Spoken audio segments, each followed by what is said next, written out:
Okay, good morning, everyone. Welcome to Collier County Court. I'm Judge Martin. We have three matters set at 10 o'clock. I'm going to try to go from what I think will be the shortest on down. So first I'm going to call Suncoast versus Amendolara. Do I have somebody for Suncoast? Joan Wadler, good morning, Your Honor. Good morning.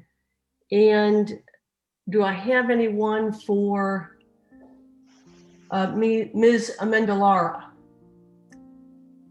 Doesn't look like I should. All right, Ms. Wadler, I think we've had a few of these. It looks like this is just round one after the judgment. Is that right? Yes, ma'am. So and you all have not gotten any late breaking news. There's no fact information sheet yet? Not that I'm aware of, Your Honor. Not since yesterday, anyway. All right. So I think, as you'll recall, what I prefer to do is treat this as a motion to compel, grant it, give, I can't remember what we've been doing, 20 days? What, 20 days. We'll serve the order, Your Honor, in 20 days from the date of service. All right. And then should that fail, you can present the court with a motion to issue order to show cause and a proposed order, and we'll elevate it from there. Hopefully you'll get it with a motion to compel. Thank you, Your Honor. And Your Honor, if I may, I also have Suncoast versus Garcia Olmo, and I believe counsel is on for that. We have reached agreement on that. Okay. So that's correct, Your you're Honor. not proceeding, and so I thought if I could just, I know that one's going to be quick. That was my next call. And Mr. Valise, you are counsel for the defense on that? That's correct. Okay, and so do you all need the court to address anything this morning, or are you just getting me paperwork? Ms. Wadler? We do not need anything, Your Honor. We're not proceeding on our motion for summary judgment, and we will be filing a stipulation with an order. Okay. All right. And Ms. Wadler, you've been great, and I know Mr. Valise will be, if you all can just try to get that to me reasonably promptly. Sometimes they fall between the cracks and it ends up in my lack of prosecution pile. So if we can get that wrapped up for, I think this is Ms. Olmo. I have a case at 10:30 for a Mr. Olmo. I have no idea if they're related, but strange coincidence. If we can get this wrapped up for Ms. Olmo, I'm sure that will be appreciated by her as well. Yes, ma'am. Okay, I'll let you all get back to work then and move on to my third and final case for 10 o'clock. Thank you both. Thank you, Your Honor. And that'll be Mr. and Mrs. Restore versus United. Do I have counsel for plaintiff Restore? Yes, Your Honor. Good morning. Slava Borshikov. Okay, and I just want to make sure I'm doing my own minutes, so I'll make sure I spell that correctly. Borshchukov.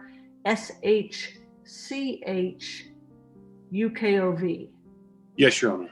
Okay, and then counsel for United? Yes, that's me, Your Honor. Eric Perez. All right, Morning. Perez I can spell without double checking. Okay, good morning to you both. And Mr. Perez, I believe this is your motion to dismiss, so I'll invite you to proceed. Yes, it is, Your Honor. Thank you very much. This case is with regards to an assignee of benefits case regarding a leak. A leak occurred about March 1st, 2020. The assignment was executed on October 11th of 2020. And essentially the complaint should be dismissed for two reasons, Your Honor, both of which include statutory compliance. The Florida statute that's directly on point is 6277152. And it provides a pre-litigation requirement. Essentially, the claimant must send over to the insurance carrier 10 business days before the filing all the information via certified email. And in addition to that, Your Honor, with regards to the actual assignment, the assignment must be sent over to the insurance carrier within 3 business days after it's executed. And there must be a provision in the assignment, according to the statute, that it must be sent to the carrier within 3 business days as well. The plaintiff did not comply with any of those 3 requirements, including the pre-litigation notice was not sent over, the assignment was not sent to the carrier within 3 business days of being executed, and the actual assignment itself did not contain a provision indicating that it would be sent to the claimant within those 3 business days. Lastly, Your Honor, under the statute, the claimant is entitled to attorney's fees only under 57105. As you may know, the statute was recently changed to exclude attorney's fees under the statute that the plaintiff cited in his complaint. So we're also seeking that the request for attorney's fees be stricken from the complaint, Your Honor. Okay, Mr. Borshkov. Yes, Your Honor. I'll start with Mr. Perez's first argument in regards to giving notice to the carrier. Notice to the carrier was provided on October 18th of 2020. A demand letter was sent over for $17,518. On November 24th, suit was filed in county court. We gave him notice. I respectfully opposed my opponent's representation to the court that we did not give notice to the insured. We did. I'm looking at the document right now. In regards to the complaint itself and the assignment of benefits, the insured, or I should say the assignee in this case, is allowed to pursue legal fees pursuant to section 627.7152, subsection 10, which is what is cited in our complaint. It is inappropriate to seek fees under 627.428. So I would stipulate with my opponent's position that that portion of the complaint should be stricken and that the plaintiff in this case is not allowed to pursue fees pursuant to 627.428, only in regards to 627.7152, subsection 10, and 57.105. In regards to the other procedural issues, again, it's our client's position that we did provide notice to the carrier with the assignment of benefits, provided all the documentation. As a quick matter of reference to the background of the case, the underlying claim in this case was also denied by the insurance company. Suit had to be filed, that had to be settled. These people, this restoration company, also submitted their documentation. They did not get paid. They hired a lawyer. We provided the 10-day notice. Nothing happened. We filed suit. As far as any Go ahead. As far as any deficiencies with the complaint, we stand on the four corners. I don't hear any issues with the four corners of the breach of contract action that we have. I believe that my opponent is making allegations of failing to meet the statutory requirements, which respectfully I submit to the court that we complied with. Okay. Well, the court's reviewed this and refreshed its understanding of the relatively new AOB law and had a little bit of time this morning to look at each of the various statutes and rules. And I also looked at Rule 1.120 sub C on the pleading of conditions precedent, because that's really what defendant takes issue with here. And the court is, the court's concerned that while it remains to be seen whether the defendant has a good argument here as to whether or not those conditions precedent were met, this is not the procedural vehicle to bring that up. The four corners of the complaint, as you note, Mr. Borshkov, are sufficiently pled. I did double check my memory of 1.120C with regard to the pleading of conditions precedent, whether those can be pled generally as they have been, and the rule states clearly that they may, but that Mr. Perez in his answer will have to very specifically set forth which conditions precedent he might be denying. And so I think that the motion to dismiss needs to probably be converted into an answer. And then I think there's probably a summary judgment as to whether or not there's a clear failure to comply with a condition precedent. But really what you've done, Mr. Perez, is testify and introduce facts to rebut the complaint. And of course, procedurally, that couldn't be done. So on its face, Rule 1.120C has been met. That condition precedent is appropriately pled, and dismissal is an inappropriate remedy. On the second point, it seems that plaintiff concedes that striking simply the one reference to 627.428 is appropriate. I'm inclined to agree. And so, Mr. Perez, your thoughts on that second point? I think what's shaping up is an order that would deny the motion to dismiss, but grant the motion to strike just that single statutory reference. Would that address your concern on that second point? Yes, it would, Your Honor. And with regards to the motion to dismiss, one of the things that is within the four corners of the complaint in my respective opinion, is the assignment, the actual assignment is contained and is seen attached to my motion. It specifically does not provide the provision indicating that within 3 business days after the assignment is executed, it will be sent over to the insurance carrier. And that's clear from the statute, Your Honor, as a requirement. So I would request that based on exclusively that provision. I can totally understand with regards to the pre-suit demand letter and that type of stuff may be an evidentiary issue that maybe have to be argued down the line. But specifically the assignment itself does not contain the provision required by the statute, Your Honor. So a facial fatal flaw on the AOB is what you're raising with regard to that? Yes, Your Honor. I apologize if I wasn't clear on that. I should have explained that a little bit better. That's okay. Mr. Borshkoff, let you address that, the AOB lacking something that it must have on its face. I defer to opposing counsel. Mr. Perez, does the statute indicate that the assignment of benefits has to state that the assignment of benefits has to be provided to the insurance company within 3 days, or is that just a statutory requirement that the assignee must execute? If you look at the motion, I believe it cites the statute, and the statute provides exactly what has to happen with regards to the assignment of benefits, one of which is that it must state that it will be provided to the carrier within 3 days. Yes, but does the actual assignment of benefits does the statute require that the actual assignment of benefits contain that statutory language? Yes. I'm looking at it right now. I'm looking at 627.7152 sub 2 that says an assignment agreement must, and it lists out several things, a total of 7 things, and number 6 is it must contain the following notice in 18-point uppercase boldface type. Yes. Is that what you're referring to, Mr. Perez? Yes, Your Honor. You are agreeing to give up certain rights, etc.? Correct, Your Honor. Yes, Your Honor.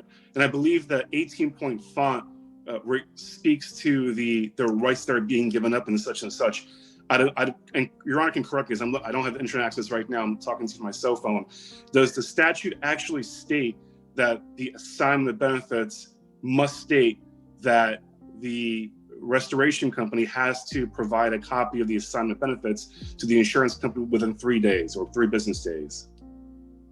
I read this morning, and I think it does. And Mr. Perez, if you've got that, the assignment agreement must, so it looks like this is 2A sub 3, contain a provision requiring the assignee to provide a copy of the executed assignment agreement to the insurer within 3 business days after the date on which the agreement is executed or the date on which work begins, whichever is earlier.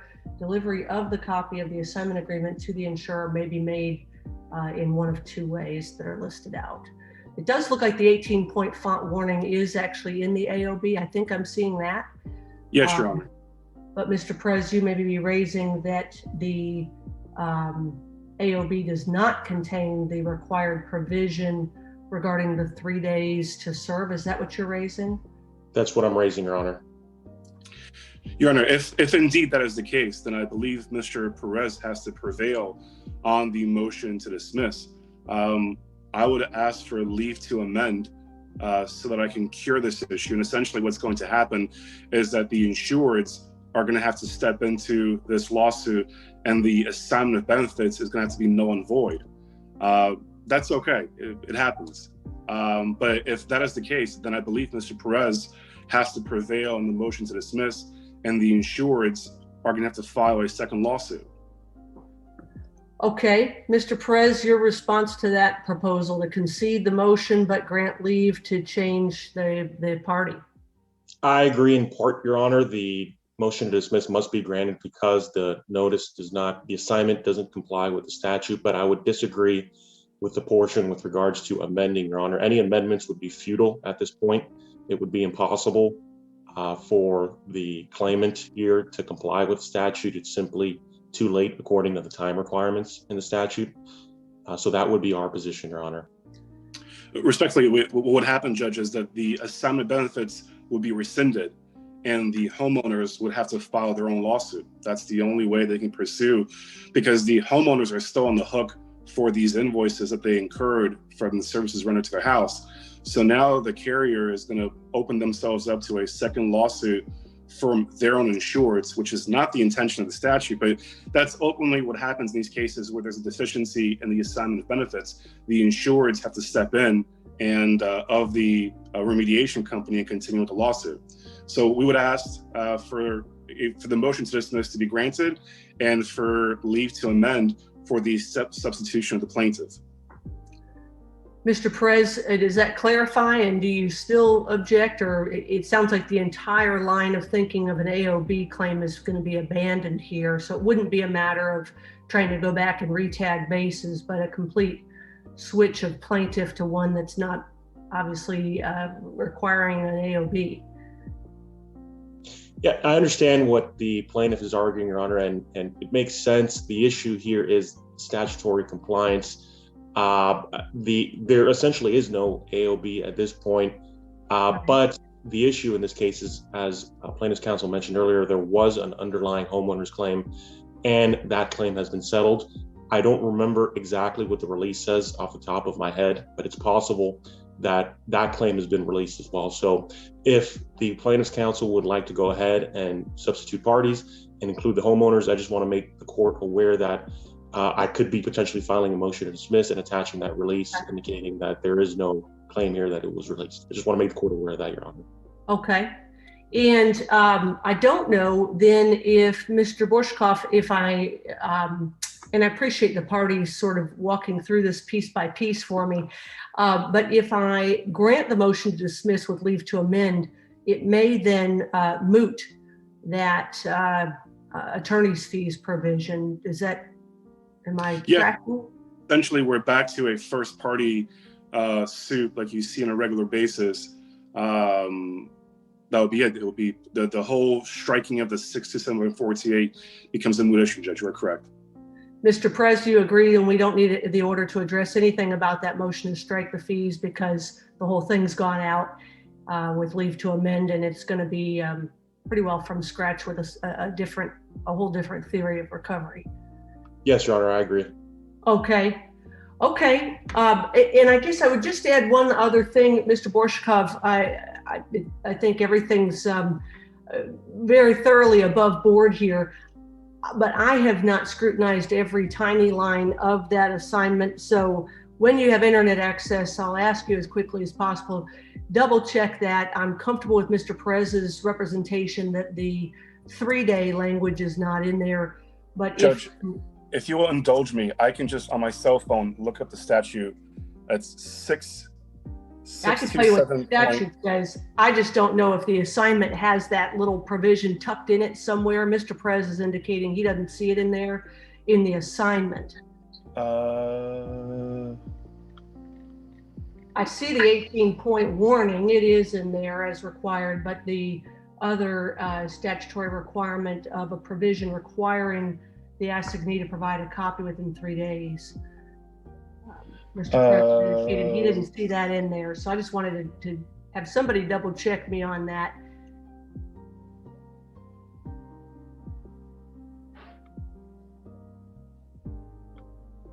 And if I may, Your Honor, just for a quick, brief moment, 3,000. Actually, Judge, I apologize, but if you look at subsection 5, it does contain a 3-day provision. That's what I was a little worried about, because it cites the right statute, because I know there's probably a few cases where people are out of date. Respectfully to my opponent, Your Honor, I did not have an opportunity to read it in as carefully as I did, but now that you've put me in the spot, I'm looking at paragraph 5 of the complaint, and it does have the 3-day business notice requirement. So, Mr. Perez, I submit to you, why do you find that paragraph 5 is not binding on the court as to the fact that this assignment of benefits does meet the statutory requirement that it does contain the language that you previously said was not contained in the AOB. Give me one moment. Let me review the statute for a second. I believe that there may have been an issue with the language. I did not see that provision on my review. Give me just one moment. I apologize. Sure, take a close look at it, because these are tiny little provisions with a lot of technicality, and I want to make sure we get it right. It's exactly what it says. It says that Mr. and Mrs. Store shall provide a copy of this executed agreement to the insurer listed above within 3 business days after the date of which is executed by the client or the date on which the work begins. So respectfully, counsel, I would ask you to walk back the argument to the court that the AOB does not contain that language. Yeah, give me 1 second, please. I apologize. Sure, sure.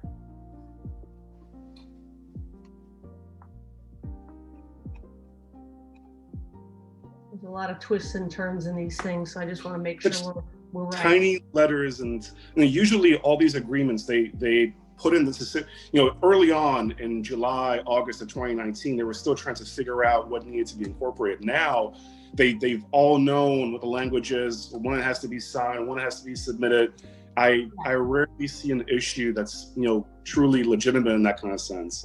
It looks, it cites 627-7152 at the outset, so it looks like whoever put this together for them was reading off the right sheet of music at least, but whether they missed a base, we don't know yet. It looks like they tagged the ones I can notice.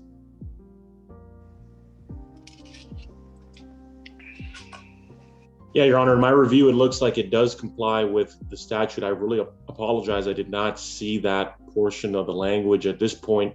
The only thing we'd be disputing would be the factual issues with regards to whether the pre-lit demand was sent and whether the executed notice was actually, assignment was sent within 3 days, which are indeed factual issues. So then I'll go back to my original ruling, I think, which is that I would deny the motion to dismiss, but grant the motion to strike the single statutory reference to 627-428. And should there be a problem with any of the conditions precedent, a friendly reminder that Rule 1.120 does require a defendant to very specifically aver their denial, or denials plural, and then we could look forward to a summary judgment perhaps that tests those conditions precedent. But it looks like on the 4 corners, we do, after all, have something sufficiently pled to survive this motion.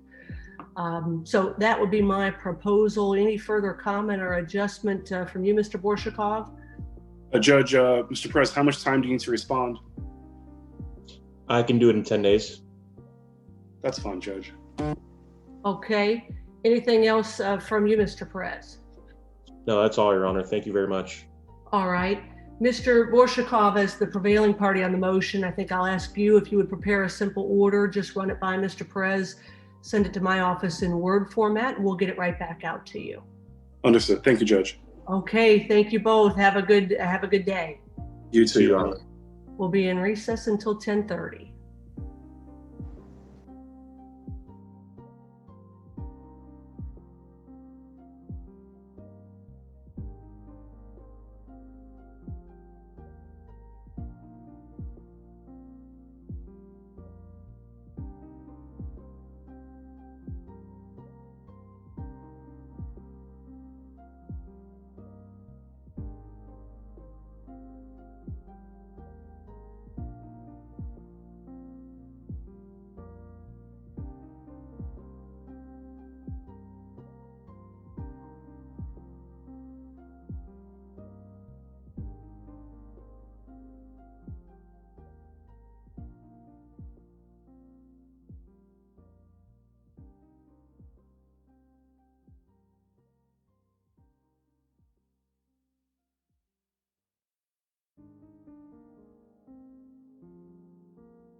Okay, good morning, everyone. Welcome to Collier County Court. I'm Judge Martin. We have one matter at 10:30, which is Federal Express versus Olmo. Have I got someone present for Federal Express? I've got someone named Lisa who's on mute with no camera. Do you want to unmute and turn on your camera? There we go. Good morning, Your Honor. I'm Lisa Smith. I'm the court reporter. I'm here for your 11 o'clock. I'm with U.S. Legal. They require us to sign on 30 minutes early. Okay, very well. I'll make a note of that and you can go back on recess. So I don't seem to have anybody for Federal Express then. Okay, and I do have Mr. Olmo. Do you want to unmute?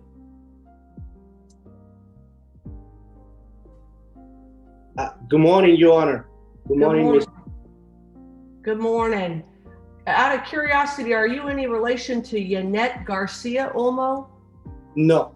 Okay. I'm sorry. Say that again. That name? Yannette Garcia Olmo? No, ma'am. Okay. That was my last hearing. So strange coincidence. All right. Well, this is what we call a pretrial conference.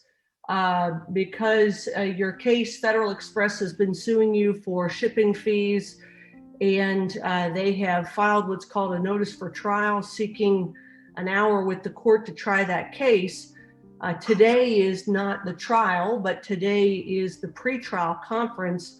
So I'm a little confused why they're not here. They did file paperwork in response to the order that I issued. I didn't see any paperwork filed by you. Talking about an order I sent January 13th setting this hearing.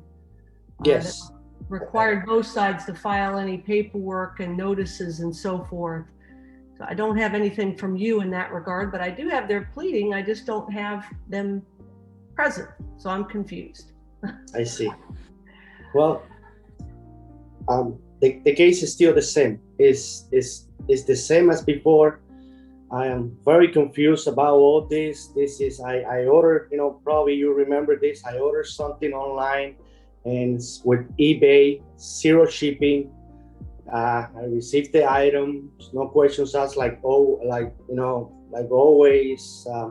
I even got a rat the other day from eBay as well. On the weekends, I do a little fishing and nothing. I mean, and I don't know where they're getting these numbers from. And I talked to eBay. They have no ideas of nothing of this matter. Okay. eBay talked to the seller. I talked to the seller. He only got the $820, period. No more money, nothing. So, well, I got a little bit of a clue with the paperwork they filed January 24th. Did you get a copy of that? The amended pretrial catalog. They also filed a pretrial catalog January 18th. I think that. I think I have something here. Both of those were 2-page documents that at least finally gave me a clue, because I did see your paperwork that seemed to reflect free shipping, but this was from a foreign country. And what they're saying is there were customs duties. There is no custom duties. The item, I mean, I'm not saying there is not, but there is an item. There is not for reselling. There is an item that I use for myself and my friends. Yeah. It's for fishing. It's for not even commercial fishing, recreational fishing. Yeah. And there is and on eBay they didn't say anything about. You got 500 of these? I did. I got 100 for myself, and I got a few other friends that they use a bunch of them. So I give them whatever they. That may be why you were treated as a commercial. No, customer. no. 500 fishing lights is a lot of fishing lights. They like hooks. I mean, there's like I understand. Like little hooks. They go away quickly. Well, we might have the attorney here 5 minutes late. I think possibly. Good morning. Good morning, everybody. Are you counsel for Federal Express? I am, Steve Spreckman. Okay, Mr. Spreckman, you're late.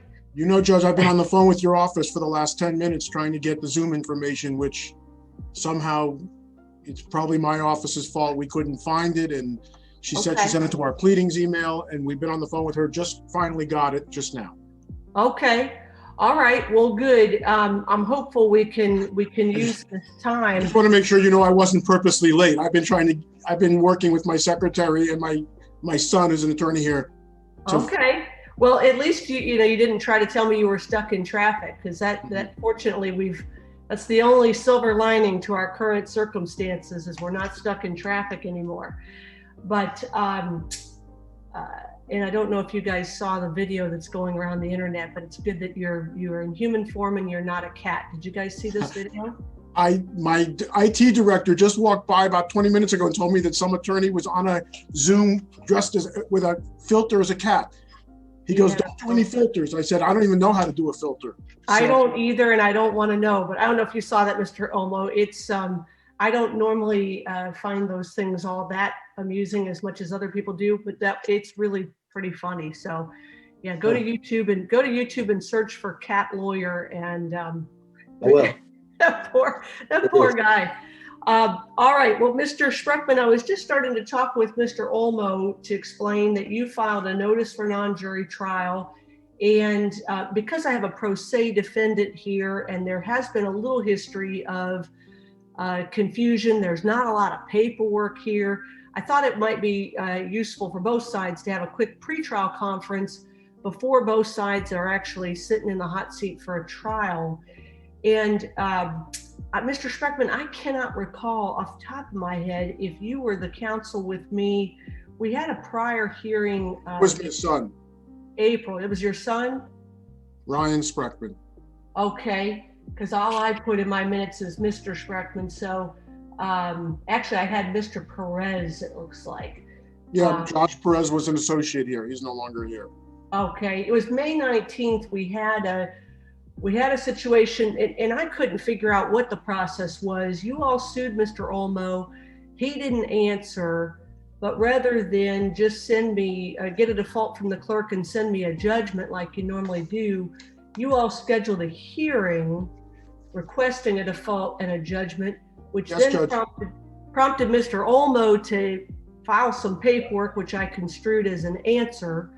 And we had a hearing because Mr. Olmo's paperwork seems to suggest that he ordered some stuff that was free shipping, and all you all had was a single page with two $4,000 charges on it, but no real explanation. I have 20, 30 pages of documents here. I don't know if they've been filed.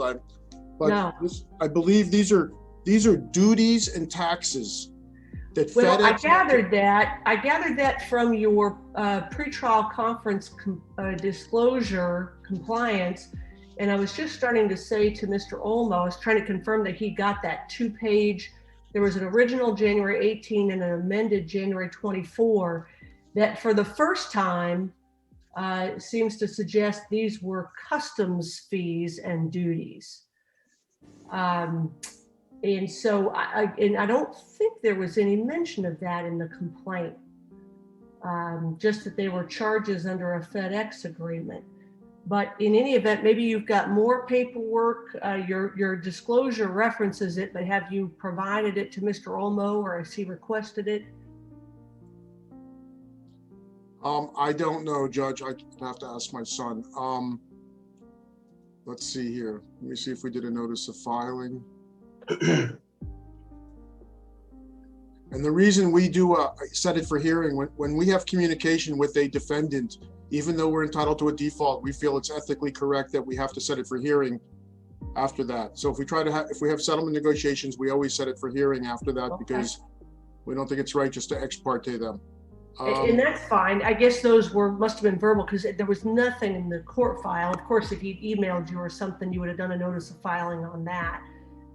I'm going to pull up the file right now. 142423, 142423, and let's see here. I'm guessing we filed everything, but I'm going to verify. It's just the FedEx agreement. and a single page statement of account from April 26th of 2019. So Judd, if you look at our amended pretrial catalog, Yep. you will see the documents. You will see that the documents are referenced, They're referenced, yes. and then they should have been filed with that. I can't tell you.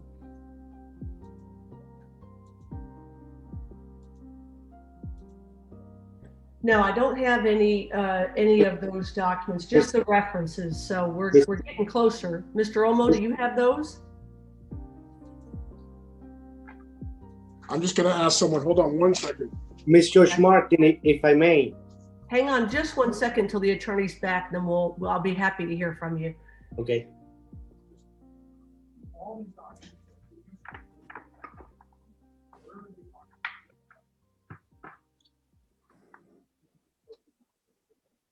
This is aggravating.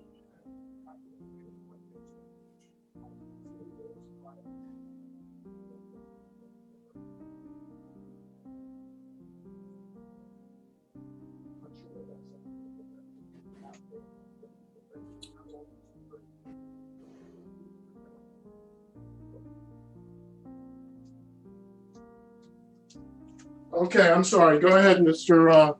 Almost. Yes, Ms. George Martin, if Yes. I may.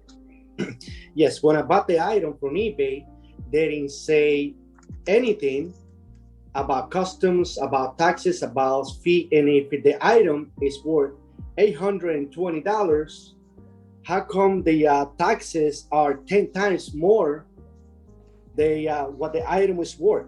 And when I bought it, it says free shipping, no taxes. This is the whole amount, and period. eBay, I talked to eBay. Again, eBay's got no regulation of this. You know, the amount that I paid was the amount that I paid.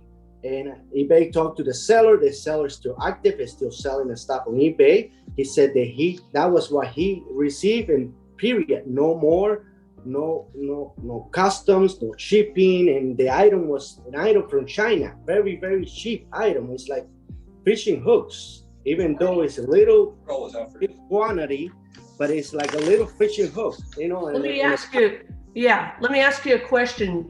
What you filed, Mr. Olmo, has 500 of these, and it says item price $825 minus 5, so $820. Right. Was it 820 per item times 500, or was it 820 total for 500? 820 total. For 500 items. For 500. The FedEx duty thing shows the value as $43,145. And yes, the duty is $3,800, which is approximately what we sued for. No, the item costs $1 and some cents. This is, $1. I mean, I can do the math, but I remember it was $1.30, $1.40 per item, not 500 different items. It was a total of one single item, which is quantity of 500, which right. Is $1.35, $1.45 is about this $820. I think they're mistaken. I get it, Mr. Spreckman. This was the discussion I had a year ago with your associate to say, y'all need to drill down and figure out if this is correct, because there's 9 pages filed in May by Mr. Olmo, which includes a dispute form that he purportedly filed with FedEx at the time to say, I don't owe this. And so I was asking Mr. Perez, you got to give me more than one piece of paper that has 2 line items for these charges, because it looked like it's possible somebody made a mistake. Now, if they didn't, you'll prove it up, but I don't want to go to trial if what we have is a misunderstanding. No, we don't have a misunderstanding. And I asked my son why we didn't file all the duty documents, and his answer is that your Honor's order said list them in the catalog and have them available for the pretrial hearing. Now, whether that's good enough, I can't tell you. I don't Well, love it. that's not my point. My point is you're reflecting that the duties were imposed on items valued at $43,000, and Mr. Olmos filed some documentation to suggest that the grand sum value of 500 fishing lures was $820, for which he had free shipping. So the error may be with FedEx, not your law firm, but the error might be with FedEx. So that's why I said y'all need to drill down and figure out, did FedEx make a mistake? Mr. Olmo filed a dispute with FedEx, or is at least sent us a piece of paper that suggests that May 29th of 2018, he disputed the error in valuation. It was an $800 value. I will go back and go to FedEx one more time, because all these documents seem very clear, and I'm going to make sure we file them too, that the value is $43,000 and the duty was $4,000. But here's, I guess, at the risk of putting too many cards on the table, if y'all come to trial and y'all prove that FedEx's documents reflect a value of $43,000, and Mr. Olmo shows me the documents from the seller that show a value of $800, that's not going to be a good use of your time. You're going to have to find out why in the world did FedEx come up with $43,000 before you bring this into my courtroom. Or have at it. But I mean, I'm trying to avoid a problem. Mr. Olmo, hang on. I don't interrupt me. You see my point? I'm not quarreling with you. Of course, Judge. Of course. I just think your client might have given you documents that reflect an error. Yeah, I'll find out. I just want you to, these documents I have are Homeland Security. They make the decision on how much duty you have to pay, not FedEx, but I'm going to, FedEx just pays it, when it goes through customs. So I've been doing customs. Somebody has to set a value, right? How do you all come up with the value of the item? Yes, FedEx doesn't set the value. Okay, well, you're gonna need a witness from somewhere that's going to be able to tell us why it's valued at $43,000. Yes, ma'am. I'm happy to set this trial just as soon as you'd like. I've got to go 30 days out. Mr. Olmo is going to pop. So, Mr. Olmo, tell me what you want to tell me. Yes. Thank you, Ms. George Martin. Like I said, Spreckman. No, he said Judge Martin. Oh, okay. Go ahead, Mr. Olmo. Thank you, ma'am. So, like I was saying in the beginning, they're not fishermen. They don't know about fishing. They don't know about the item. I did give your secretary one of the items. It's a little bitty light that I use for fishing. It's like hooks. It's like one little hook that goes along with the swivel, with the weight, with the little. It's one little small thing that is going there. It is very, very cheap. Here in America, they cost $2 or $3. I found a place in China, they sell it for $1.30, $1.40, and I got a bunch of them for myself, for my buddies, for my friends that fish with me. This is a mistake. This is a mistake that FedEx has made and volume something. There is $1.40 at 40. What was the total, Your Honor? If I may, 43,000. 43,000. Yes, ma'am. I'm not buying the whole boat. I'm not buying 2 or 3 boats. I'm buying a little fishing hook. I understand. Mr. Olmo, I'm crystal clear. You don't have to keep telling me. I understand. I'm just trying to get to the bottom of it, and we can do it in a trial setting. But Mr. Spreckman, I'm just trying to respect your time. Sure. I'll make a call to them right now. So whatever you'd like to do from here, I'm going to make a call to them right now. Well, I'm going to set it for trial. I think that's a good idea. You're on notice that we may need something more in the light of what appears to be a pretty clear-cut defense. So I will go out 30 days and set it. We're estimating, I think, an hour, Mr. Spreckman. Judge, I just want to make one statement to you, and I've been doing this way too long, probably. Maybe I'm jaded. FedEx doesn't do this. It's between the exporter and the importer. When the package comes through and FedEx has been charged to bring it through, and the government says, write us a check for X amount of dollars, FedEx writes the check. It's not FedEx's mistake to make or not to make. Well, it may or may not be Mr. Olmo's problem.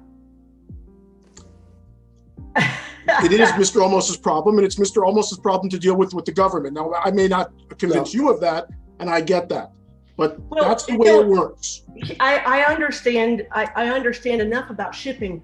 What I guess I'm trying to get at here is it looks like someone in the supply chain fixed a value of $43,000. And Mr. Olmo seems to have promptly disputed that. And maybe he's wrong. I'm not reaching conclusions, I promise. I'm just saying he's filed documents, and it does kind of make sense that. But he disputed it. He disputed it with FedEx, not with the government. And the FedEx had to pay the government. And it's the government that he has to dispute his dispute with. And I will get it all for you, Judge. And that's my duty. I'll take care of it. Or it may be that FedEx has to go back to the government. Maybe.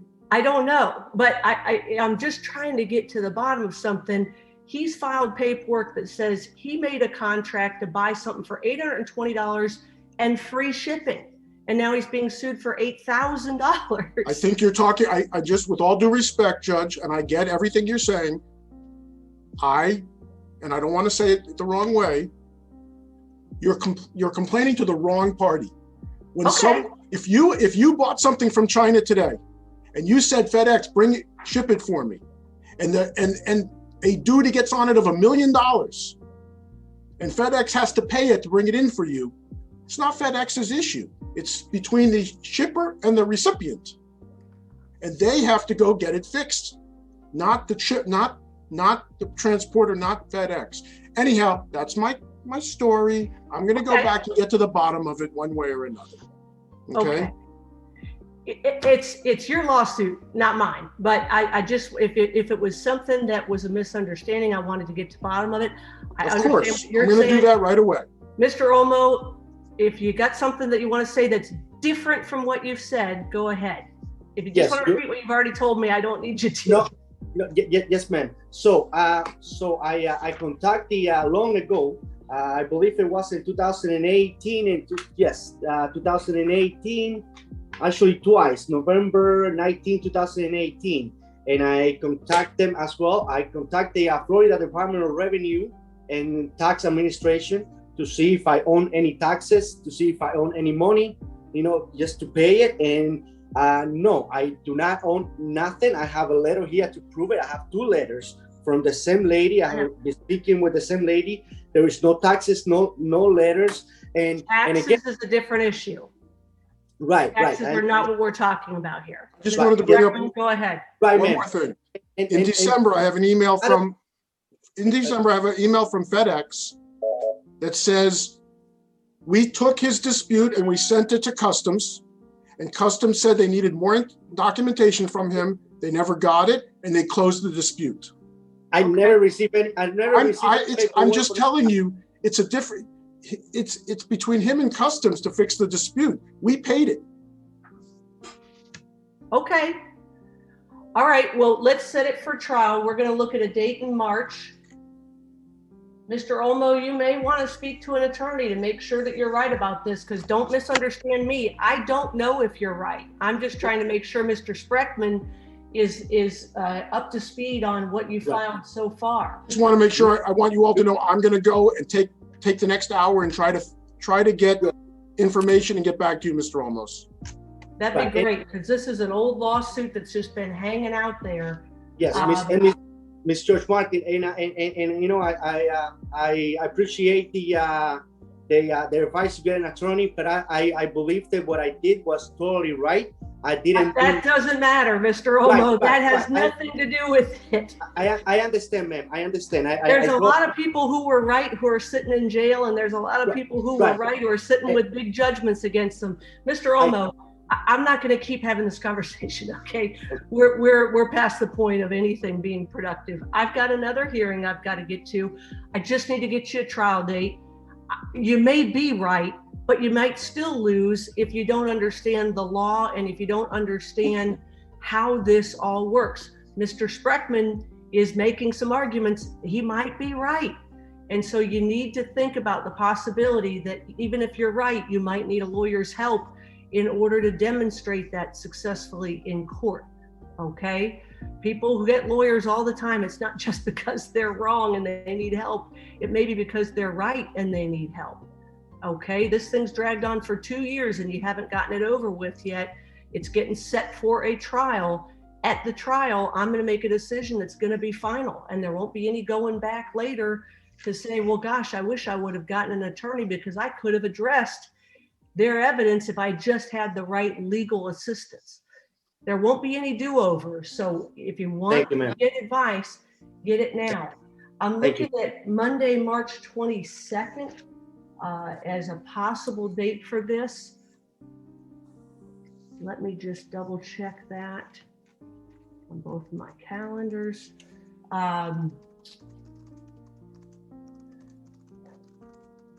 I would suggest 3 o'clock on Monday, March 22nd. Mr. Spreckman, as counsel for the plaintiff, will that work for you all? Yes, ma'am. Monday, March 22nd at what time? 3 o'clock for an hour.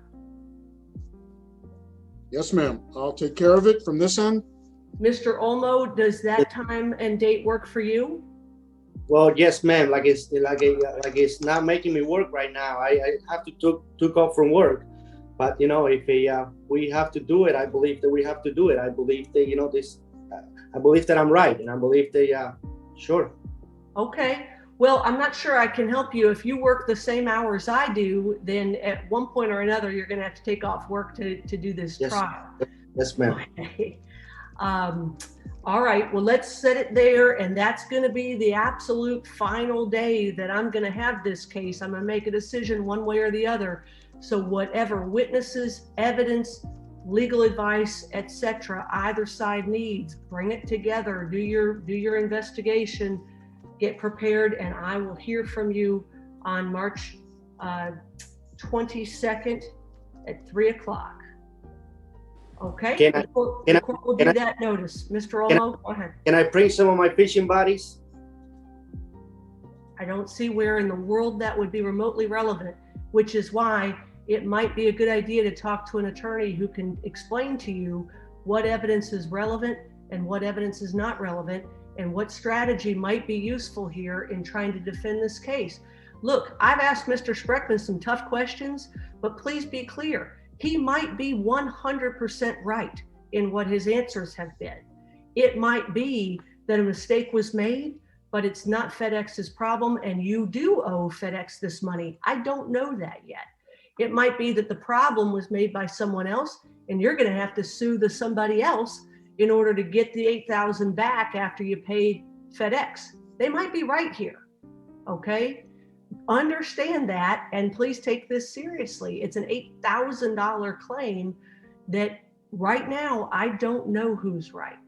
You should talk to an attorney and have them look at it. An attorney could call Mr. Spreckman and speak the right language to drill down on this and figure out whether you are vulnerable to this claim, okay? And as I said, Judge, I understand what you're telling me. It's possible somebody made a mistake, but Mr. Spreckman is saying, Judge, I don't care. He had a contract with FedEx. FedEx paid it.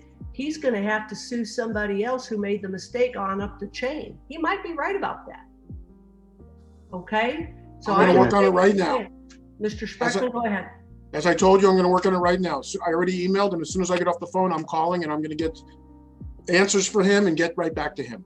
Okay. All right. Well, I appreciate that. I'm certainly sympathetic to the possibility that some hapless fisherman bought something on eBay and got an $8,000 bill from customs when they thought it was an $800 item and the free shipping was free.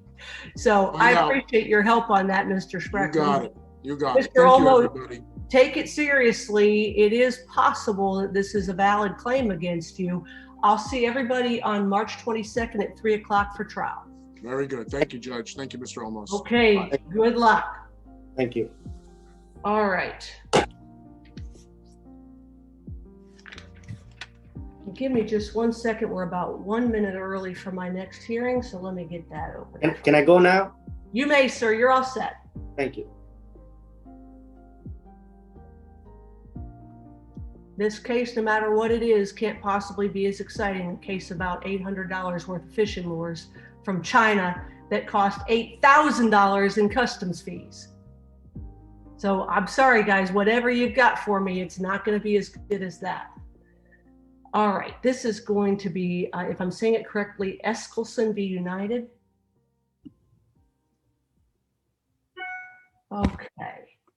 Do I have, let's see, it is now 11 o'clock, so we'll go ahead and call that case. And do I have counsel for plaintiff on the line?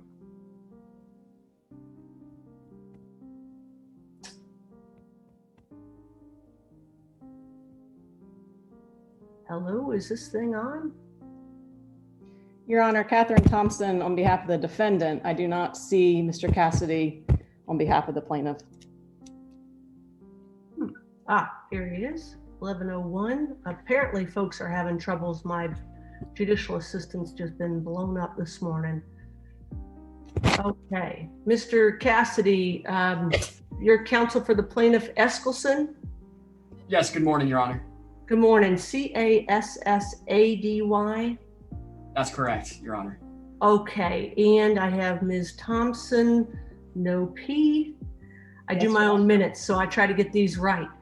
All right, so is there anybody else on this call? I think I've got a court reporter whose tagline is Lisa, and I think that's everybody for this hearing. Is anybody else on the Eskelson hearing? No, okay. All right, then this is defendant's motion to overrule plaintiff's objection on a third-party subpoena. And I have reviewed the file, and I note, Mr. Cassidy, there doesn't appear to be any basis given for said objection. Do you want to go first and tell us what the issue is and why I'm having a court hearing about this? Yes, Your Honor. Under the basis of Florida Rules of Civil Procedure, the objection itself, to my understanding, does not need to have the basis. Our basis for it, though, is that our objection is to 3G just blindly turning over their entire file, because they are going to be our expert in terms of pricing and scoping of the damage in this case. Just as a bit of background, Your Honor, as you're aware, this is a breach of contract for UPC's failure to pay benefits pursuant to damage that the Eskelson family sustained in Hurricane Irma. Have you all had any conversation about this? I have not, Your Honor. Ms. Cairns recently left the firm, Okay. and so I am taking over this case. I have not had a chance to talk to Mr. Cassidy myself about this. Okay. So if I just tracked Mr. Cassidy, 3G, which is the third party on whom a defendant indicated notice of intent to serve a subpoena, that's their expert? Yes, Your Honor. That's news to us, Your Honor. They use the 3G estimate as their basis for the damages they are seeking. They provided that estimate to us 2.5 years after the first notice of loss and 2 years after the UPC had adjusted the claim. Okay. So when we requested a sworn proof of loss and additional information from them, we rejected the sworn proof of loss based on the fact that the field adjuster did not find any structural damage to the screen. So we're just merely trying to get some documents so we can provide a defense for this. Mr. Cassidy, can we work this out, or what are you suggesting the court should do here? Your Honor, pursuant to the case law, I mean, our suggestion would be that because 3G is our expert in this matter, I mean, the Florida Rules of Civil Procedure lay out the process for obtaining documents from experts, and it's not done through a notice of production from non-party. It can be done. Let me interrupt, I'm sorry, but has there been any indication that in fact this is your expert? Have you all filed anything to disclose them as such? Nothing has been filed in that sort of matter, Your Honor, no. Okay. Just conversation, I believe, with Ms. Cairns, the prior attorney for UPC on this. Okay. Well, until you disclose them as your expert, then the defense request might be entirely proper. If you don't like it, it might behoove you to make the appropriate disclosure that this is our expert and that's the basis of the objection, then we wouldn't have taken up court time with something that really probably could have been avoided. If they're your expert, you need to disclose them as such, and then defense can follow the rules to discover what they need to discover from them. Ms. Thompson, have you got any other suggestion or anything else that you would put before the court here? I mean, I would just ask that, given that we were just informed of this, that you would grant our motion at this time, because it is proper procedurally. All right, Mr. Cassidy, why shouldn't I do that?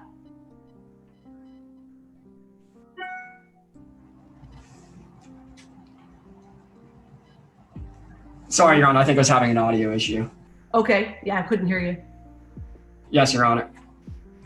I mean, all I have is, admittedly, we do not have anything written down that they are our experts, just prior conversation with Ms. Cairns on the matter that we'd be using them for the scope and the price of the outstanding work that needs to be done on the Eskelson town. What if I were to take the matter under advisement for a very short period of time, a few days, and should plaintiff fail to file something that discloses 3G as the expert for this case, then I would go ahead and grant defendant's motion to overrule the objection. In other words, I'll give you a little time to fix the issue, not much, but let's get this show on the road. Could that possibly satisfy your interest, Mr. Cassidy? Yes, Your Honor. Ms. Thompson, what do you think about that, just to at least try to get this thing moving? I mean, I understand your position, Your Honor. I would just say that this motion has been pending for some time, at which they could have reached out to us and made it clear in writing that this was going to be their expert and that that was the basis for their objection. And nothing has been done. Yeah, it's not my favorite procedural history, but you all are a little vulnerable too if Ms. Cairns just left and counsel's representing as an officer of the court that he's had a fair amount of conversation with her about all of this. So I understand, Your Honor. I don't want to unfairly prejudice anyone here, but I do want to get the show on the road. So I think that's what I'm going to do is I'm going to ask to, let's see how I want to do this.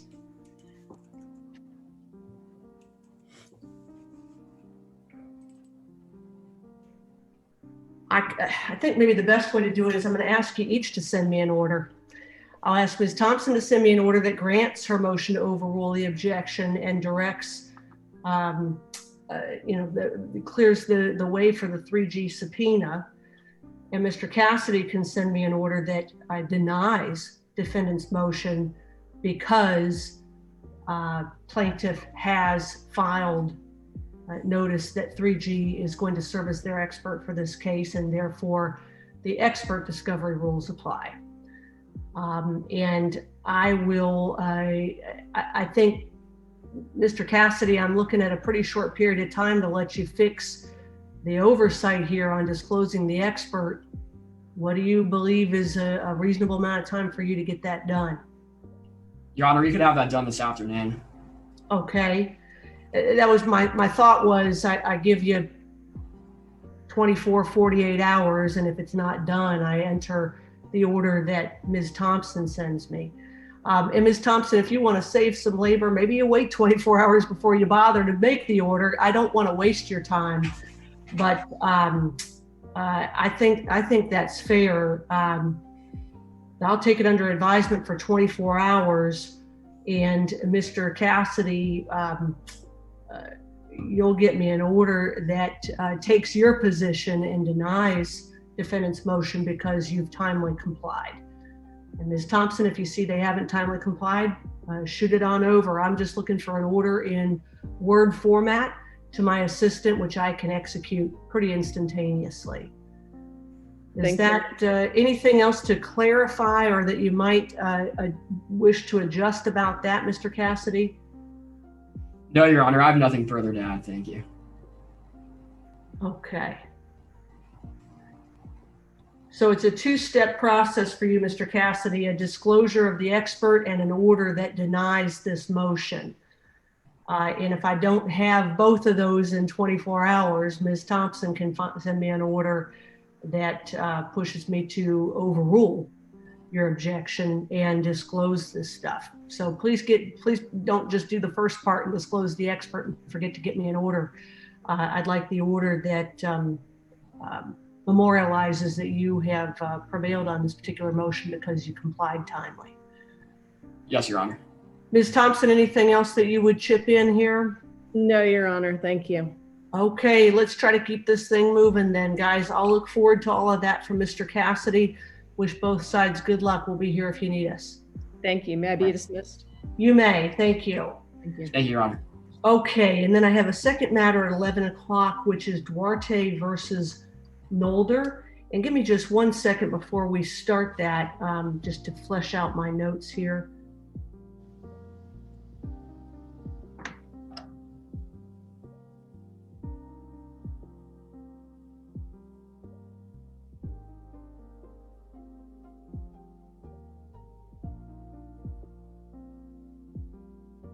Okay. All right. On Duarte versus Nolder, I've got, let me just get that file in front of me.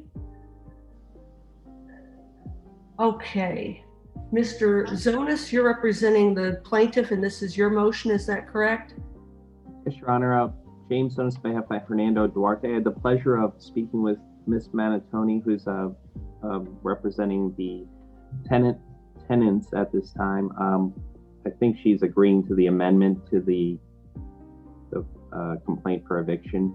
We were converting it to an expiration on the lease and 10 days to respond. We're also passing around a settlement document right now, Your Honor, that's okay.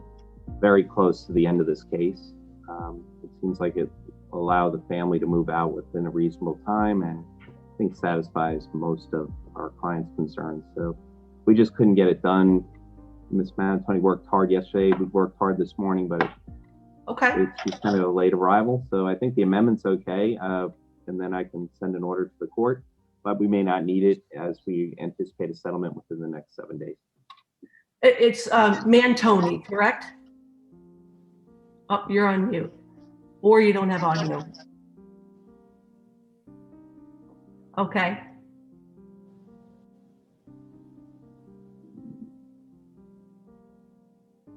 And I've got somebody else on. Mr. Zonas, is that your client? Mr. Duarte is probably on there, and I'm going through the agreement with him, and he had questions. Okay. So okay. I gave him the Zoom information, but okay. At this point, I think it makes sense. We can get maybe Ms. Mantoni to just agree by a signal or something. She's got audio now, I think. Ms. Mantoni, can you hear us okay? Judge, can you hear me? I can hear you. Let me just close out of this one.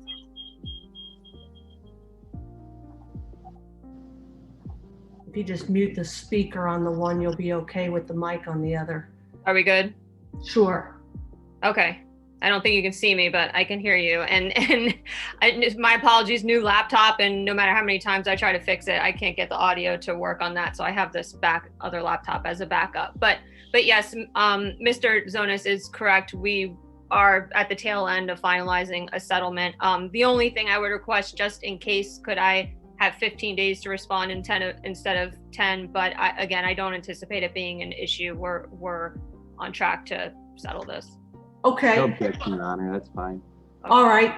So, Mr. Zonas, if you want to get me an order that grants your motion for leave to amend and includes 15 days to defendants to respond, we'll get that filed, and if we can get it settled, great. And it may be that you settle it before you even have to get me the order, but I do want to keep it moving. It's a pretty old eviction.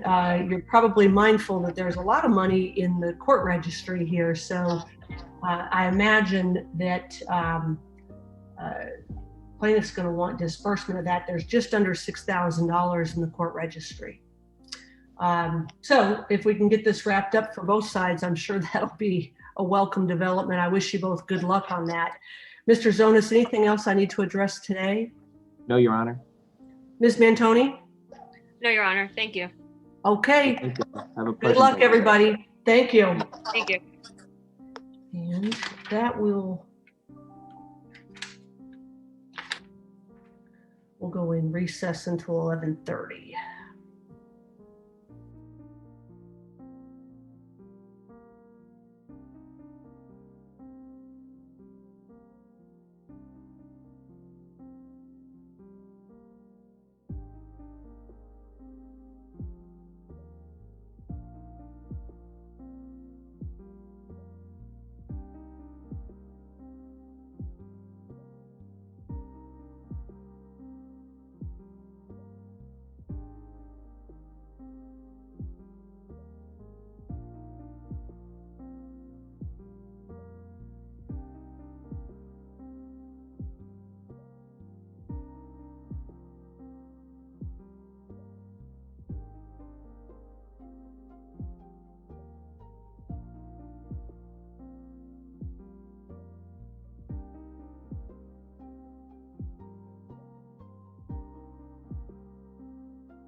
Okay, good morning, everyone. Welcome to Collier County Court. I'm Judge Martin.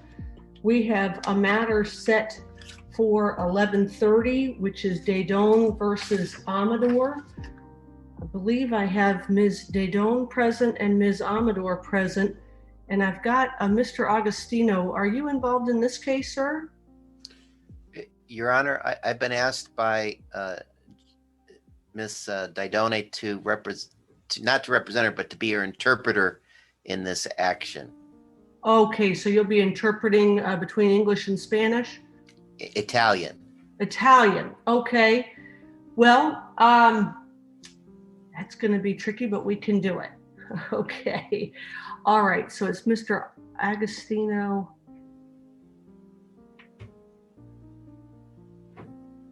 Okay. All right, well, we're gonna have to go line by line and break for you to interpret each line as we go. So let's try to get through this efficiently. May I interject something, Your Honor? Yes.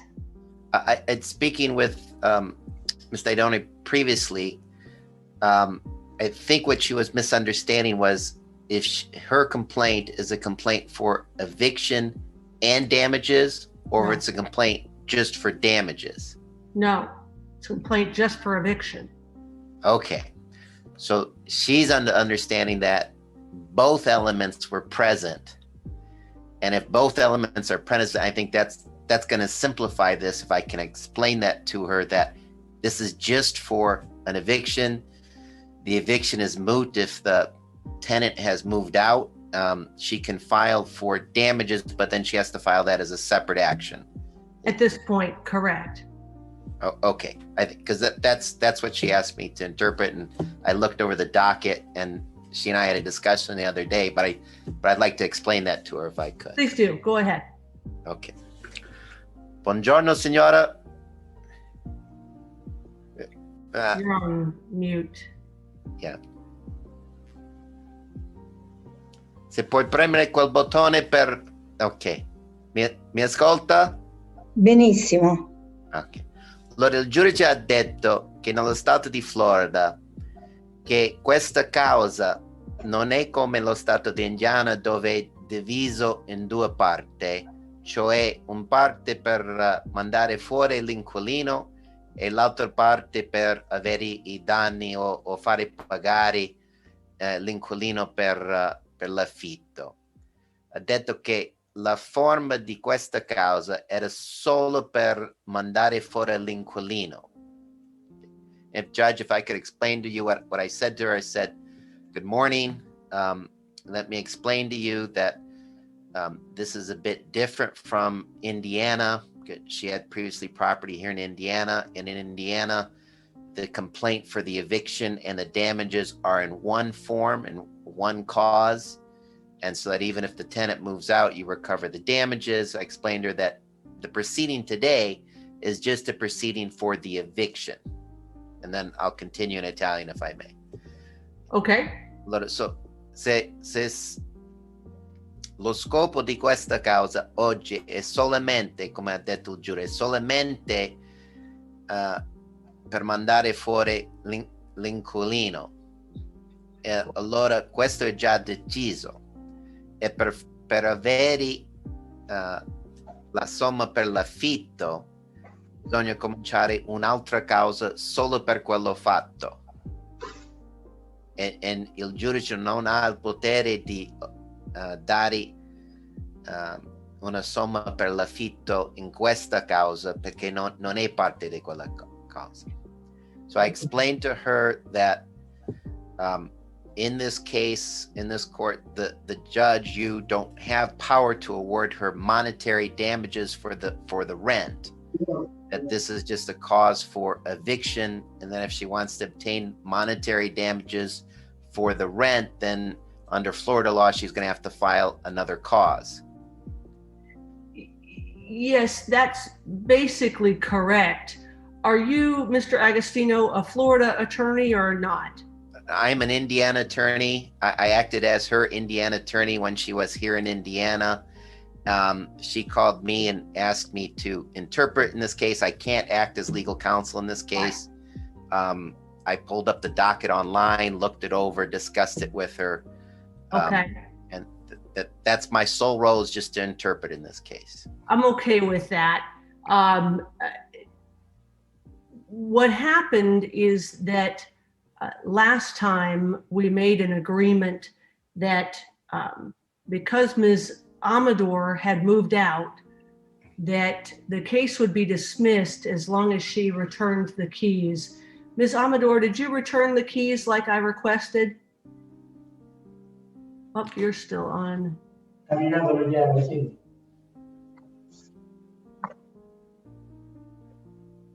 Okay. Did you do that, Ms. Amador? Yes, ma'am, I did return the key. Okay. And so, yes, in fairness, because that was our deal, I simply reached out, my assistant reached out to Ms. Dedone to confirm receipt of the key so that I could do the dismissal we agreed upon. And then her paperwork said she does not have possession, meaning to me that Ms. Amador didn't leave. And so I set today's hearing to confirm that. But based on what I think I have here, I will dismiss this suit for possession. And yes, Ms. Dedone can bring another suit for damages, for rent and any other damages. Do you want to explain that, sir? Yes, I'll explain that. Allora, signora, il giudice ha detto che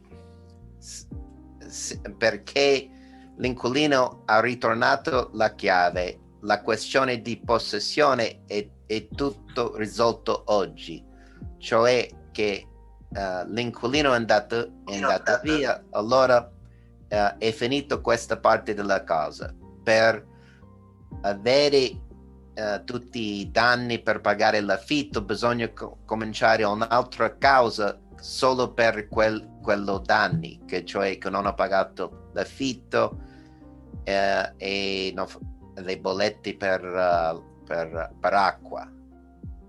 Allora, guardi, per quanto riguarda quello che ha detto lei inizialmente, no? Che io dovevo fare anche per damage, per me i danni sono danni alla casa. I danni alla casa non erano danni per me a livello economico, ma solo per la casa. Per quanto riguarda il dismiss, io non sono d'accordo. Prima di tutto, lei non ha consegnato a me le chiavi. Attualmente io non ho le chiavi, ma l'ha consegnata a qualcuno quando è venuta al mio ufficio, a una signora che neanche c'è più. Quindi non ho io le chiavi, personalmente io non ce le ho le chiavi, ma non è questo il punto è diverso, è che io non accetto che questa causa viene dismessa senza che si sa nel record della signora Amador che lei non ha fatto bene. Perché quando i nuovi proprietari si troveranno di fronte alla signora Amador, si troveranno a non conoscere esattamente qual è stata la condotta della signora Amador. E questo non mi sta bene. Questo come proprietaria non è giusto, anche a livello etico non è giusto. Perché i soldi sono tanti, perché io ho visto una specie di raggiro in tutto e non l'accetto questo. May I translate, Your Honor? Mi scusi, questo bisogna assolutamente che si fa l'ultimo step, che nell'ultimo step io vado a pagare quello che devo pagare allo sceriffo e lo sceriffo mi fa cioè lo sceriffo mi completa questa causa, che non può essere in sospeso, perché se è in sospeso probabilmente io avrò problemi per avere poi questa moneta. Perché è come se io sono d'accordo. Io non sono d'accordo affatto a quello che ha fatto lei. E questo voglio spiegare al giudice. Grazie. Okay. Let him translate. If I may translate, she's expressing her disagreement with the process. She's saying that Ms. Amador returned a key not to her personally, brought it to her place of work, left it with someone else. So she didn't personally receive the key. I don't know if you looked over the other docket proceedings, but Ms. Amador was trading some work for some rent. It looked like there's a record of that in the docket in the letter from the tenant. Right. So she left the key there at the place of work. It didn't get to her personally, but she's expressing being upset with the process that if a new landlord looks at Miss Amador, they don't look and see that she's been evicted. They're going to see a dismissal on it, and she feels that that's not right. And again, I'm just expressing what she's saying. I'm not trying to argue what her point. She's expressing that, again, that she feels that that wouldn't be right because that a new landlord comes in, and then they don't know that, they don't see that, and that, you know, she feels that it should show that she's evicted. And she says whatever she has to pay to the sheriff then to go serve the papers and formally take back possession of the property, she's willing to do that. And then she's worried that if she doesn't do that with the sheriff, then it affects her ability to recover the damage portion for the failure to pay rent. Did she get the key from the person to whom Ms. Amador gave it? I will ask that directly. No, fino adesso non ce l'ho avuti, perché era una signora, non era nemmeno il mio manager, era una signora che stava lì per un'ora, è andata via, io non ho avuto queste chiavi. Ma non è questo il problema, per lei è il problema, per l'onorevole giudice, ma per me non è questo il problema è che io voglio il foglio da parte dello sceriffo che butta fuori questa. Her response was, no, she left it there at the place of work. She didn't leave it with her manager. She left it with some other employee. I haven't received it yet. She wants the paper from the sheriff that the sheriff says that the sheriff puts her out. That was her response. Can't do that now. The problem in response to that is that there was an agreement made in our last hearing. And I appreciate that Ms. Dedone may have second thoughts or regrets in making that deal, but it's unfair to Ms. Amador if I change the terms of the deal at this point. The only contingency, Mr. Agostino, was simply that Ms. Amador return the key and the case would be dismissed. Ms. Dedone's regret that she made the deal is not something I can help her with, but she can today, if she wants, bring a lawsuit for the damages. The fact that there was a suit for eviction is a public record, but yes, it was dismissed. And I will note that Florida law would require someone in Ms. Amador's position to pay for Ms. Dedone's attorney if Ms. Dedone has to sue and if she succeeds. So there's no reason in Florida law for Ms. Dedone not to get herself an attorney. It would have probably saved all of this headache for her. She's trying to do it herself, probably to save money, but under Florida law, if she's right and the lawyer does things right, then the person in Ms. Amador's position can be ordered to pay not just the rent, but also the attorney's fees. But we had a deal, and the deal was Ms. Amador is out. She simply needs to return the key. But I don't know why, I still have a mystery here as to why Ms. Dedone can't get that key from the employee.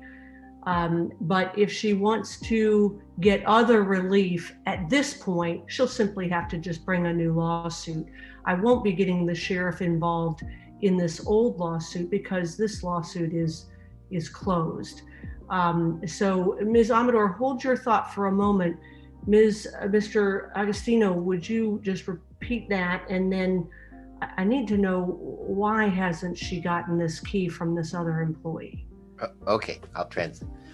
Allora, signora, il giudice ha detto che perché durante l'altra udienza è stato un concordo che andava via questa signora e tornava la chiave, e quando tornava la chiave, allora questa causa era finita a quel punto. E perché c'era quel concordo durante l'altra udienza che il giudice non fa altro oggi, e per recuperare i pagamenti per l'affitto, per i pagamenti che sono arrivati in ritardi, per tutte le spese sotto il contratto, bisogna fare un'altra causa, e ha detto pure che secondo la legge di Florida, quando fa una causa contro l'inquilino, se ha successo in quella causa, puoi fare pagare anche le spese dell'avvocato. Ha detto puoi mettere un avvocato per fare il caso per le danne, e questi soldi sono recuperabili, allora, in quel senso. E il giudice ha detto di nuovo, se ha possesso della chiave o non ha possesso della chiave. Io la chiave non ce l'ho, però sono certa che la casa è vuota, perché ho fatto i lavori all'esterno, nel giardino, e risultava che la casa era vuota dalla finestra. Okay. Your Honor, she responded, no, she still doesn't have the key. She said she's gone to the house, did some work outside, and she noticed that the house was vacant. Why does she not have the key? And does she know who has the key? Il giudice ha detto perché non ha la chiave, e se sa chi ha la chiave. Io so chi ha la chiave, però questa me l'ha perduta, che gli importa? È un'impiegata non per le mie case, è un'impiegata per il mio ufficio. Quindi se una persona lascia la chiave, noi abbiamo 50 stanze, ma che ne sa lei chi era la persona e che chiave era? Noi abbiamo 50 chiavi. Non la date a me, non ha detto, non ha scritto dalla signora alla signora, niente, ha dato le chiavi. But her response is, Non mi ha telefonato, non mi ha scritto. Questa signora, la signora Amador, ha il mio indirizzo, email address. Perché non mi ha scritto? Perché non ci siamo incontrati? Perché non mi ha dato un appuntamento? Perché non me l'ha data a me? È una cosa molto seria questa, è una cosa importante. her response, Your Honor, is that, again, she doesn't have the key. Ms. Amador has her phone number, knows where she's at, could have delivered it to her, didn't do that. She said with regarding the employee, they have a hotel property and there's 50 different keys, and she left it with an employee. And so the employee comes up, I have a key. She doesn't know what key that is or whose key that is. Somebody came and dropped off a key, is what she's saying. Okay, but the employee did give her the key. She just didn't realize what it was about. I'll ask that question. Ma l'impiegato ha detto che qualcuno ha lasciato una chiave, ha detto che era la chiave di signora Amador, o cosa ha detto questo impiegato? Niente. Ha Non mi ha lasciato detto la chiave niente, in no, qualche perché parte? doveva dare? Ma no, gli impiegati miei sono purtroppo molto superficiali, è solo il manager che funziona, mi dispiace. She says the employee just left the key. There was no note whose key it was. She said her employees, unfortunately, aren't very detail oriented, except for her manager, said her manager does very well, but the other employees are not very detail oriented. There was a key left. She doesn't know if that's the key or not. That's what she's stating. Okay. Well, where is the key now? Quella chiave che è stato lasciato dall'impiegato, dov'è adesso? Non lo so, bella domanda. She responded, I don't know. Why don't you ask Ms. Amador? I already know. Ms. Amador gave it to the employee. The employee tried to give it to Ms. Dedone. Ms. Dedone didn't know what it went to and maybe didn't hang on to it. I mean, if you're expecting a key, I might take that key and go try it in the door of my rental property that the lady just left. Why is a judge sorting this out right now? Let me ask Ms. Amador, because she's been wanting to speak. Ms. Sure. Amador, what did you do with the key? Judge, my understanding that we had the agreement between the three of us last time that I was to return the key to her hotel office. I did so on January 15th. I have a video of it.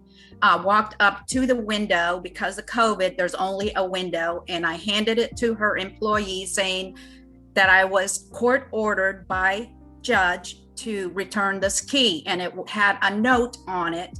The key was in an envelope with the note on top of it, and I handed it to a young girl in her office, and that's all I know. What did the note say? It said, court ordered by judge to return key, 7887 7th Avenue. And that's all. That's what I did. I mean, I did it on January 15th. That's the address of the home that you were renting from Ms. Dayton? Yes, ma'am. That's the address to the home that I was renting. Mr. Agostino, that sounds pretty detailed. Did the employees take it out of the envelope, throw away the note? I mean, that's kind of Ms. Daydone's problem. I'm just translating here. I'm not advocating. I understand, and I appreciate that. Go ahead, you can translate Ms. Amador's answer. Let's see if we've got anything else here. Ok. Ha detto che la signora Amador ha detto che ha portato la chiave all'albergo, ha lasciato lì con una nota scritta indicando la proprietà dove la chiave andava. Questo è successo, non è successo? Certo, solo che i miei impiegati sono impiegati non miei, ma della società. Questa si è trovata una scritta che non ha capito, lei non sa nemmeno le proprietà che noi abbiamo, niente, perché io sono due persone, io sono della compagnia e la mia impiegata è della compagnia e sono proprietaria di una casa, perché quella doveva dirmi, doveva entrare nel merito. Per lei poteva essere, non lo so, intanto non me l'ha data. Intanto lei nemmeno lavora più con me, quindi come la ritrovo? Non lo so. Io non ce l'ho. Poteva almeno minimo chiamare il manager e darla al manager, tanto il manager sta sempre intorno. Poteva dirlo a me, incontrarmi. No, lei l'ha dato a una qualunque impiegata che ha trovato in una compagnia, che per caso è la mia compagnia. E non si fa così, la mia impiegata non è l'impiegata della mia casa che è responsabile di darmi tutte le cose, è un'impiegata del Holistic Health Healing. E quello lei cura, basta, il resto lo prende e lo butta nella spazzatura, no? Perché mi deve fare il favore a livello personale? Non capisco.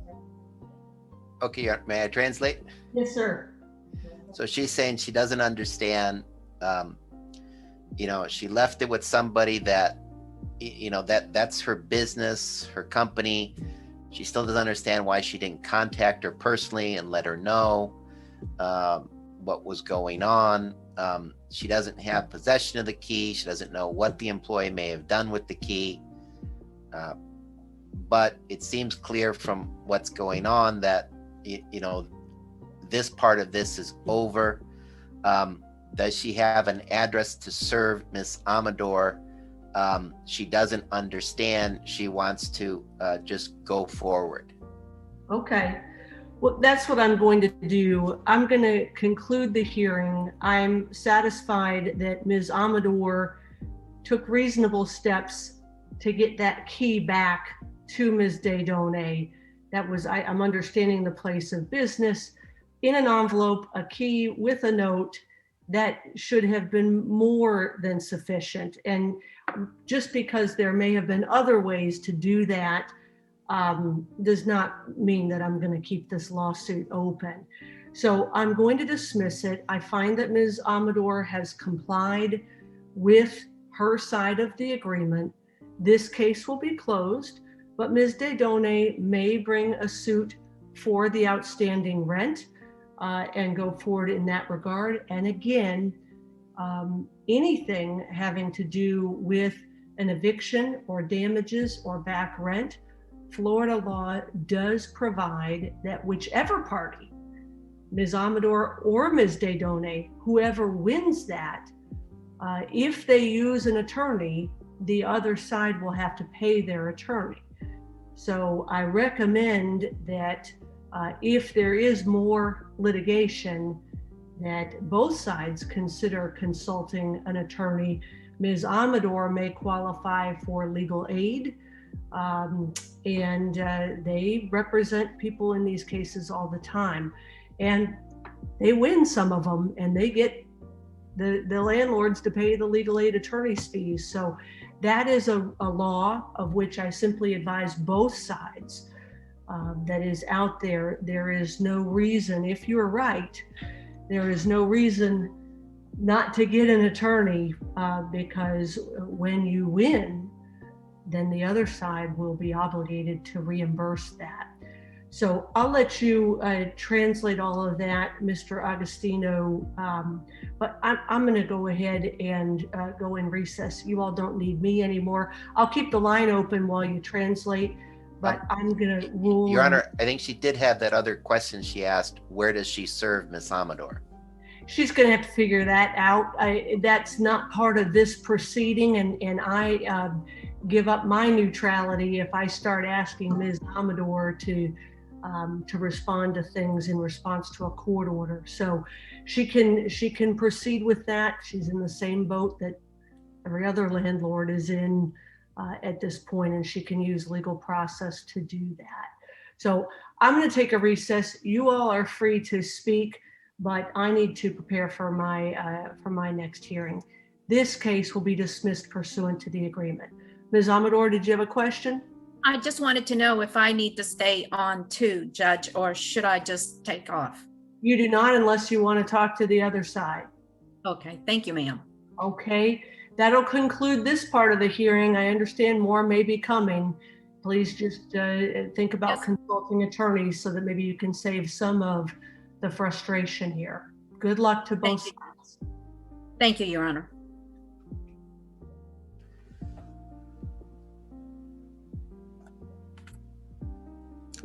Ms. Amador?